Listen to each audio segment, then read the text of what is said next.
Good afternoon. My name is Sterling Raw, and I will be your primary instructor for this briefing. The objective of this briefing is to familiarize you with counterterrorism and how it can impact your business.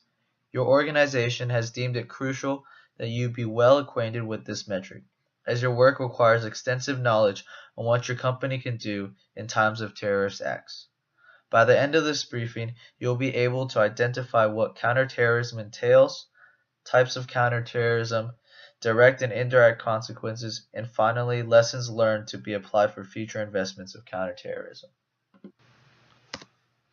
First, for a little background. Since the 1980s, terrorism is becoming increasingly complex and lethal due to globalization, increasing reliance on technology, religious fundamentalism, and an easy access to weapons.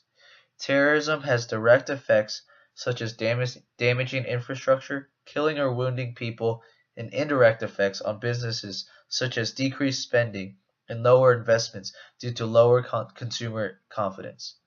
To define counterterrorism, it is the use of practices, techniques, and tactics by governments, militaries, businesses, and civilians to prevent terrorist threats and acts. Many companies in the private sector are beginning to turn to counter-terrorist measures for a variety of reasons. Some of these reasons are that they want to prevent corporate kidnappings of high-level executives with critical company information.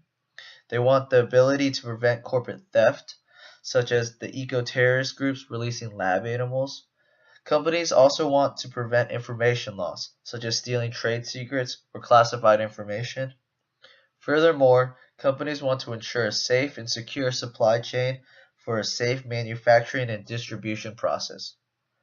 Companies are facing increasingly sophisticated cyber attacks such as the technology breach at Target and Neiman Marcus and other corporations. This type of breach can lead to the loss of consumer confidence. Lastly, companies want to avoid critical infrastructure failures such as a complete shutdown of a national headquarters. To avoid these occurrences, there are many different types of counterterrorism metrics. Some include surveillance cameras, facial recognition, which are used to monitor and keep track of potential suspicious activities or people. For example, trapwire is a technology designed to enhance the ability of participants to identify, record, and analyze suspicious behavior. Enhancing fingerprinting is a technology that can take your fingerprint by shooting a laser without your knowledge. Cybersecurity, such as internet monitoring or of private downloads and activity, is another important countermeasure. Private-public information sharing is also important when private sectors cooperate with government efforts by sharing information. Some of our recommendations for companies in the future include that they should have scalable response strategies, such as ensuring staff safety and availability before, during, and after an event. Specific threat plans tailored to various scenarios such as a technology breach or physical attack. Companies should purchase kidnap insurance to prevent financial and personnel loss. There should be multiple redundancies, such as relocation sites, where the same technology is available at different locations for critical operations to carry on.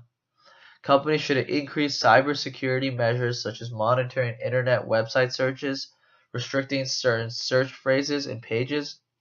However, please be aware of human privacy rights. For more recommendations, please visit the United Nations link to specific counterterrorism measures.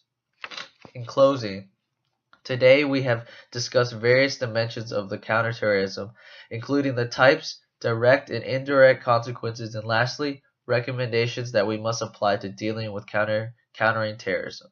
Thank you.